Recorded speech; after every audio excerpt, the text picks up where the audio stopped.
이번 시간에는 2016년 2회 생산자동화 기능사 필기기출문제를 같이 풀어보도록 하겠습니다. 1번입니다. 테이블 이송 나사의 피치가 6mm인 밀링 머신의 지름이 30mm인 가공물에 리드 200mm인 온나사 헬리컬 홈을 깎으려고 할 때 나선각은 약 몇 도인가 라고 했는데요. 헬리컬 홈은 나선형으로 이렇게 나 있는데요. 나선형으로 나와 있는데 이것을 펼치게 되면 이런 삼각형 모양이 됩니다. 비스듬하게 되어 있기 때문에 이렇게 비편을 가진 직각 삼각형이 되겠죠. 이 리드라고 하는 것은 이 밑변의 길이가 될 거고요. 리드. 그래서 이것은 200mm가 되겠죠. 그리고 이 부분은 지름에다가 원주율을 곱한 값이 되겠습니다. 그래서 여기서는 D가 30이라고 했으므로 30파이가 되겠네요. 30파이. 여기서 이 나선각을 구하려고 한다면 탄젠트를 이용해서 탄젠트 세타는 밑변분의 높이죠. 리드분의 파이 D. 그러니까 200분의 30파이가 될 것입니다. 그럼 이 세타를 구하려면 이 세타는 아크탄젠트 200분의 30파이가 되겠네요. 그래서 이것을 고학용 계산기로 이용해서 계산을 해보면 이 값은 0.47 정도가 나오니까요. 아크탄젠트 0.47은 고학용 계산기로 계산하면 25도가 나옵니다. 답은 3번이 되겠습니다. 2번입니다. CNC 공작기계에서 사용되는 좌표계 중에서 절대 좌표계 기준이 되며 프로그램 원점과 동일한 지점에 위치하는 좌표계. 우선 기계 좌표계 그리고 상대 좌표계, 공작물 좌표계가 쓰이는데요. 이 공작물 좌표계는 절대 좌표계라고도 합니다. 우리가 처음에 CNC 공작기계를 사용을 할 때 CNC 공작기계는 우측 상단에 그 공구가 있고요. 그리고 왼쪽에 공작물이 있습니다. 그러면 이 공구에서부터 이 기계 원점이 이쪽이니까 이 공작물과의 거리를 우리가 정의를 해줘야 되는데요. 이것이 기계 좌표계가 되겠습니다. 기계 원점에서부터 공작물이 얼마큼 떨어져 있는가를 나타내는 것이 기계 좌표계가 되겠죠. 그리고 우리가 수치제를 할 때 편하게 하려면 원점을 이 부분에 우리가 임의의 점을 두고 원점으로 해주는 것이 설정해 주는 것이 가장 좋습니다. 그래서 여기를 원점으로 둔다고 한다면 이것은 공작물의 좌표계가 되겠죠. 공작물 좌표계. 이것이 바로 절대 좌표계입니다. 상대 좌표계라고 하는 것은 여기서부터 만약에 여기까지 가공을 했다라고 한다면 이만큼 간거리가 되겠고요. 그리고 이쪽에서부터 이쪽으로 갔다 그러면 일시적으로 원점이 이쪽이 되는 거죠. 원점이 계속 바뀌는 거라고 보시면 되겠습니다. 절대 좌표계는 원점이 이쪽으로 이제 고정이 되어 있기 때문에 가장 많이 사용되는 그런 좌표계가 되겠습니다. 여기서는 지금 절대 좌표계 기준이 된다고 했으므로 공작물 좌표계가 되겠네요. 답은 4번이 되겠습니다. 3번입니다. 측정자의 직선 또는 원어 운동을 기계적으로 확대하여 그 움직임을 지침의 회전 변이로 변환시켜 눈금을 읽을 수 있는 측정기. 이것은 다이얼 게이지라고 하는데요. 이 다이얼 게이지는 이런 식으로 생겼습니다. 그래서 이게 눌러지게끔 되어 있는데 이게 눌러지면은 이게 이 변이가 얼마큼 눌러지느냐에 따라서 이 움직이는 눈금의 거리가 달라집니다. 그래서 이 회전 변이로 변환시켜서 눈금을 읽을 수 있는 측정기 다이얼 게이지가 되겠습니다. 보통은 우리가 원통형의 공작물을 중심을 맞춘다고 했을 때 돌려보게 되면 중심이 잘 맞으면 이 회전 변이가 많이 발생하지 않겠죠. 하지만 중심이 맞지 않고 편심이 발생했다고 하면 회전 변이가 굉장히 많이 회전 변이가 많이 발생이 될 것입니다. 그렇게 중심을 맞춰가는 과정에서 사용되는 게이지가 되겠습니다. 답은 2번이 되겠습니다.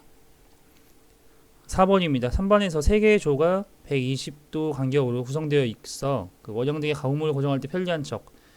단동척과 그 연동척이 가장 그 일반적으로 사용되는 건데요. 한동척은 이렇게 조가 4개가 있고요. 연동척은 3개가 있습니다.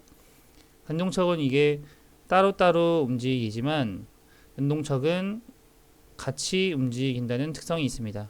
콜리척 같은 경우에는 좀 작은 공작물의 경우에 슬리브처럼 끼우는 것이라고 보시면 되겠고요. 크기를 맞추기 위해서. 마그니척은 자성을 이용해서 공작물을 고정하는 척이라고 보시면 되겠습니다. 그래서 3개의 조라고 했으므로 답은 2번이 되겠습니다. 5번입니다. 전해연마 가공에 대한 설명을 틀린 것.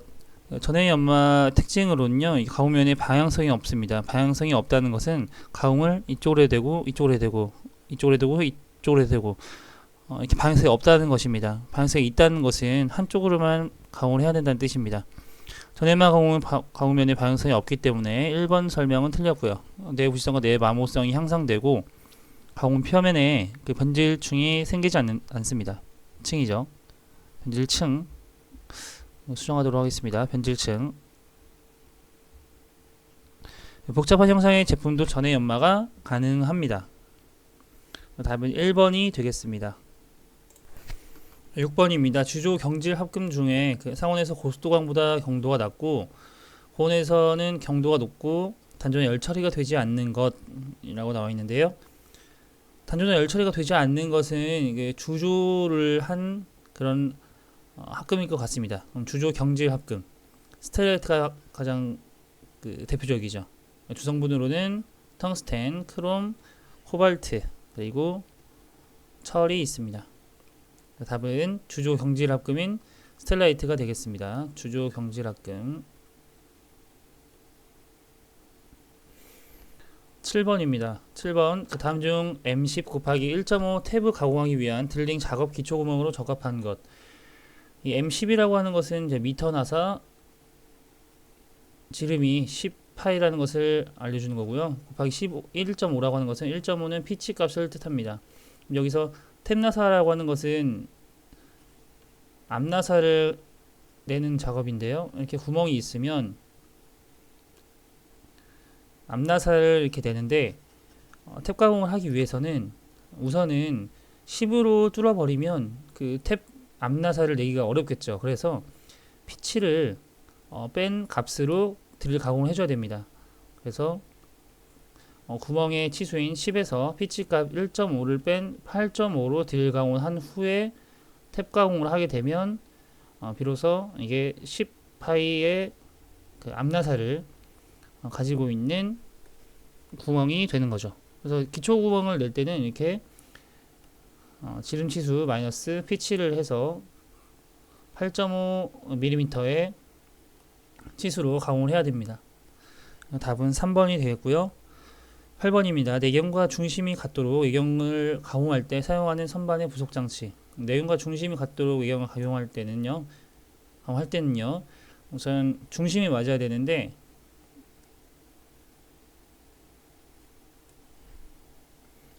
기어 벨트 플레이팅과 같이 구멍과 외경이 동심원인 경우에 굉장히 많이 사용을 합니다.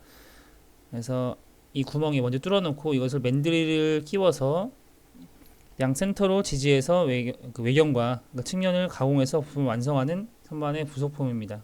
그래서 답은 맨드릴이 되겠고요.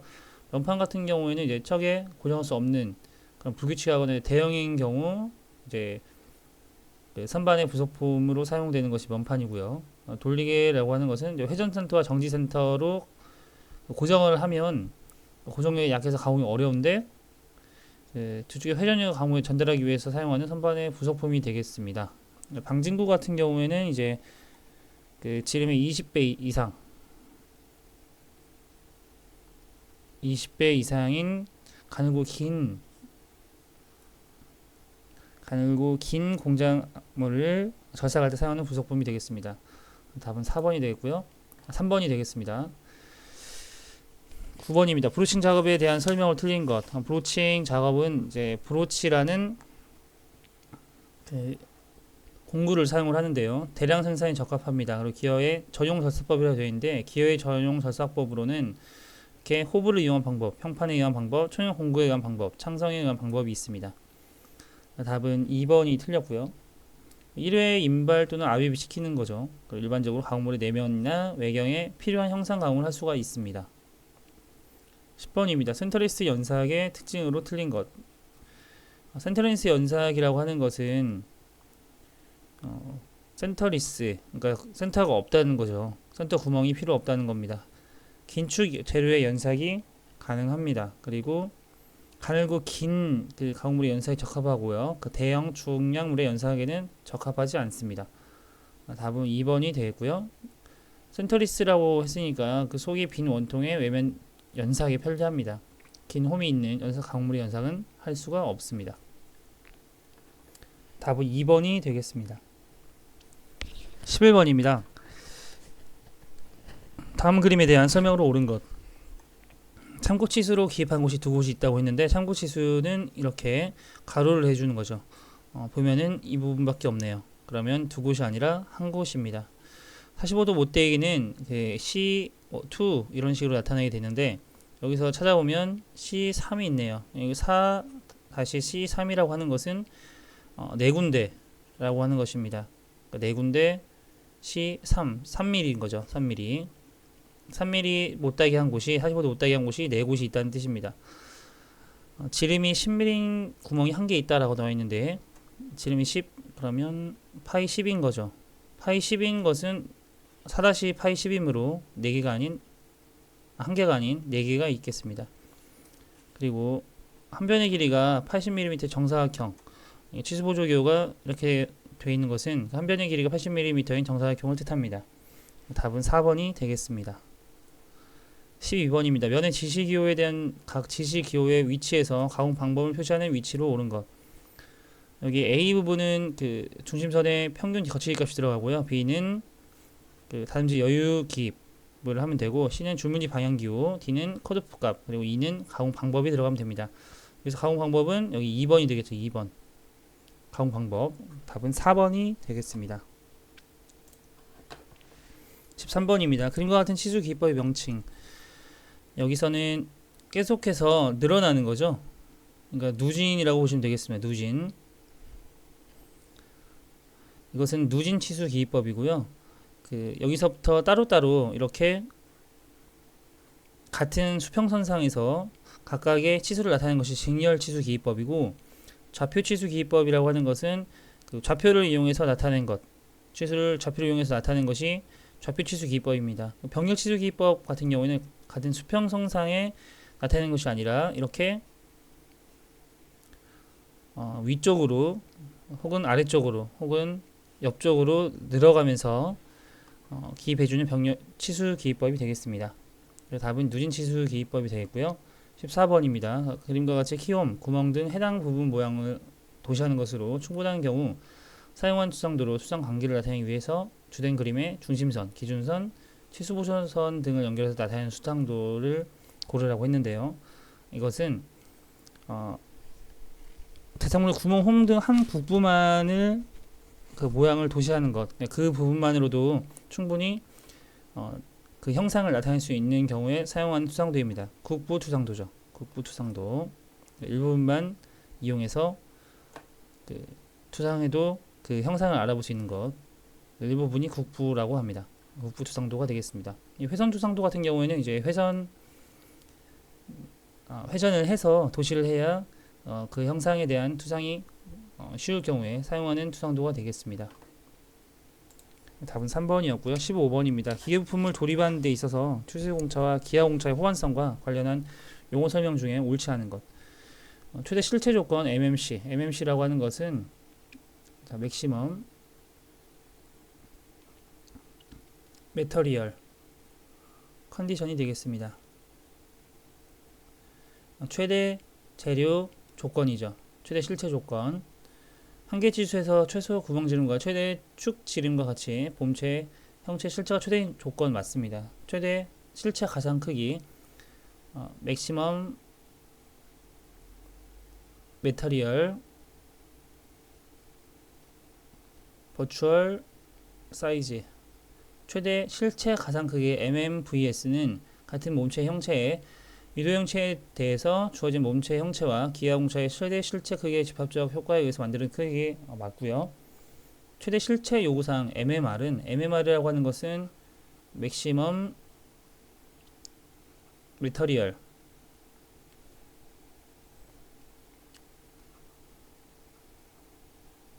리ኳ이먼트 최대 실체 요구사항 MMR은 LMVS라고 하는 것은요, 리스트 메터리얼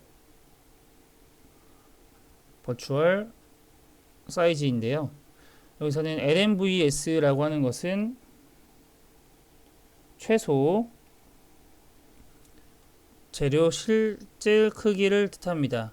그러면 최대 실제 요구사항 MMR은 최대 실제 요구사항에는 최대 실질 크기 MMVS와 같은 본질적 특성에 대해서 주어진 값을 가지고 있습니다. LMVS가 아닌 MMVS와 같은 본질적 치수를 가지고 있는 거죠. 그래서 3번이 틀렸습니다. LMVS 최대 실질 크기가 아니라 최소 실질 크기가 아니라 최대 실질 크기가 되어야 되죠. 4번 상호 요구사항이라고 하는 것은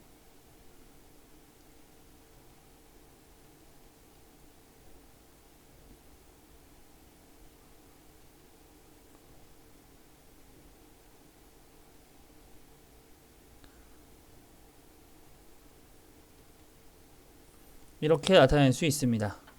상호 요구사항 RR이라고도 하고요. RPR이라고도 합니다. 그래서 이 문제에서는 15번 문제에서는 이렇게 최대 실체 요구사항, 최대 실체 조건, 최소 재료 크기 이런 것들에 대한 용어를 알고 있냐 모르고 있냐에 대한 내용이 되겠습니다. 답은 3번이었고요. 16번입니다. 다음 중 스퍼기어의 도시법으로 옳은 것. 스퍼기어의 도시법으로는 이렇게 이끄도는 굵은 실선, 피치원은 가는 1.3선, 이뿌리원은 가는 실선을 그린다고 했는데요. 간단하게 그려보면 기어가 치형이 이렇게 있으면 가장 바깥쪽이 이끝원, 입봉우리원이라고도 합니다. 이끝원과 입봉우리원은 같은 뜻입니다.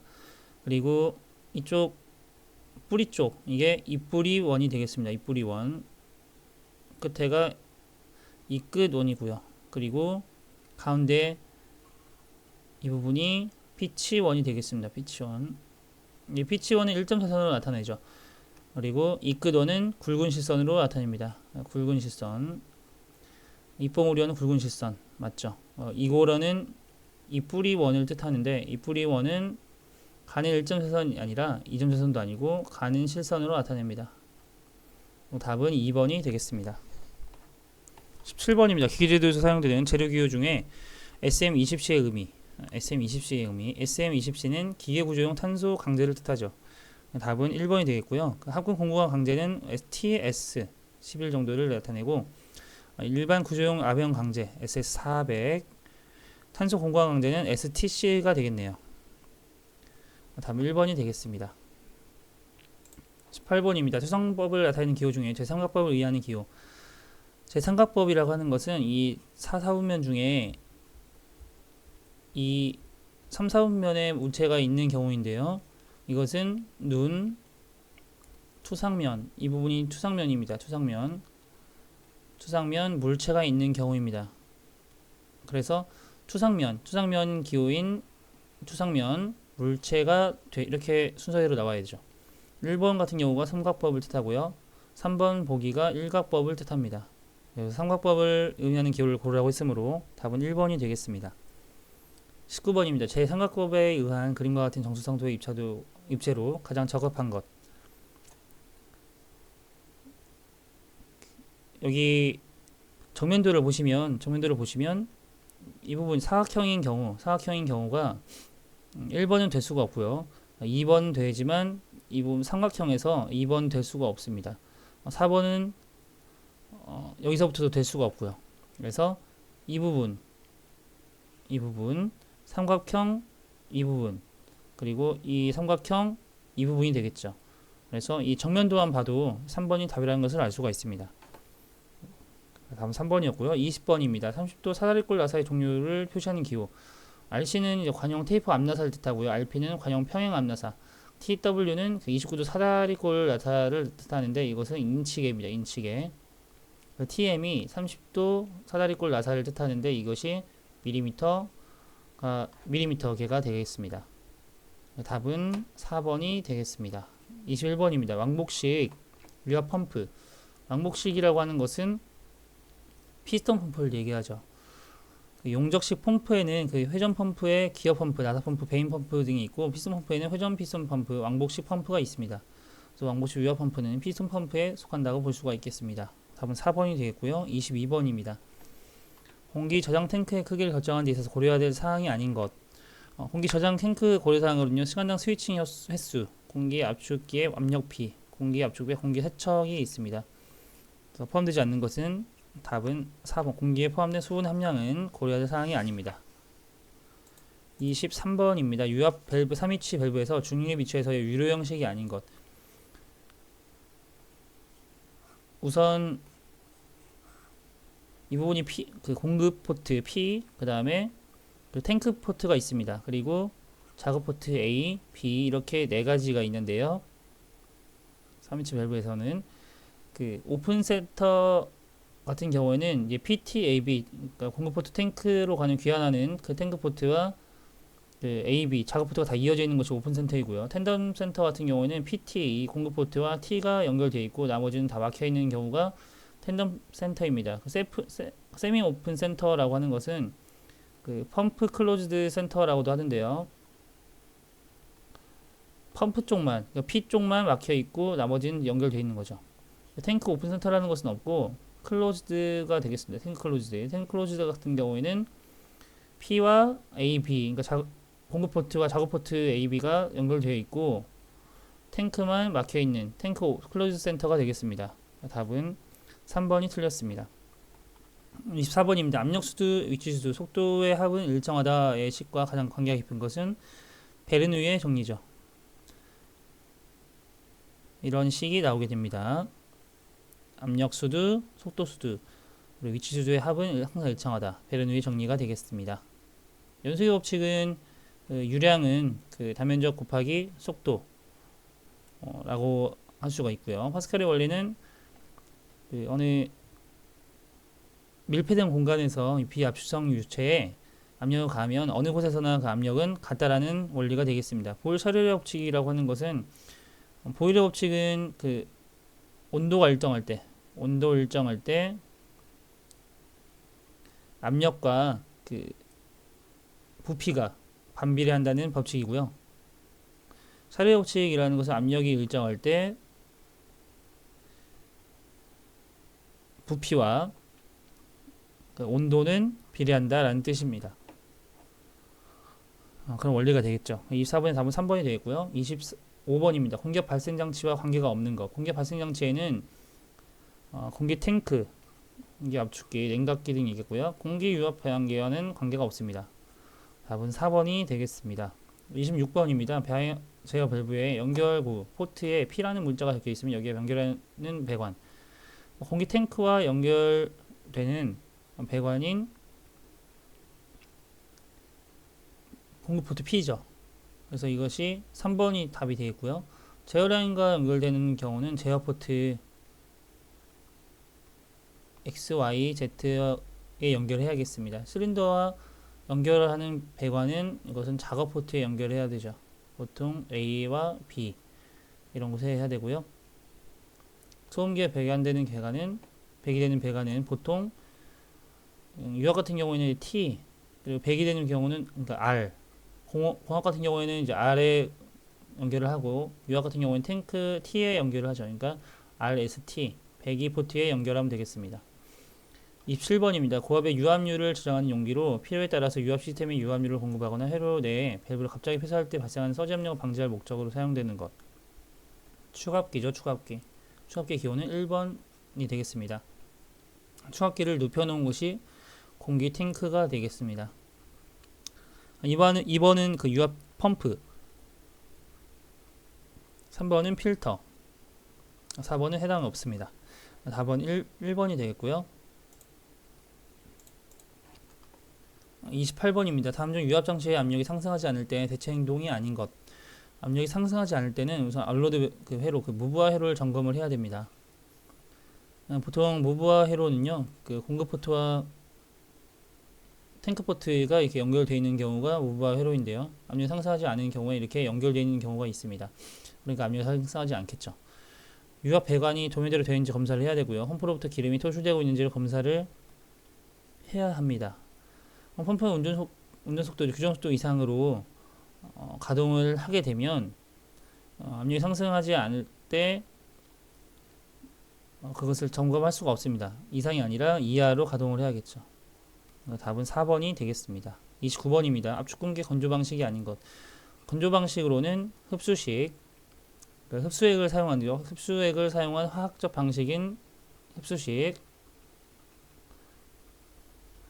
실리카겔 같은 고체 흡착제를 사용한 흡착식, 그리고 냉동식이 있겠습니다. 1번 가열식은 포함되지 않습니다. 답은 1번이 되겠고요. 공기압 모터의 특징으로 틀린 것. 공기압 모터의 특징은 이제 공압의 특징과 같은데요. 회전 토크를 자유롭게 조절할 수 있고 폭발의 위험이 있는 곳에서 사용할 수 있습니다. 유압은 폭발의 위험이 있는 곳에서 사용할 수가 없죠. 화재 위험성이 있고 에너지 변환 효율이 낮고 공기의 압축성, 제어성이 좋지가 않습니다. 굉장히 중요한 특성이죠. 부하에 의해서 회전수 변동이 적어서 일정 회전수 정밀하게 유지하기 쉽다라고 나와 있는데 제어성이 좋지 않으면 정밀하게 유지하기가 쉽지 않은 겁니다. 어려운 겁니다. 그래서 제어성과 정밀 제어가 어려운 특성이 있죠. 공압은. 답은 4번이 되겠습니다.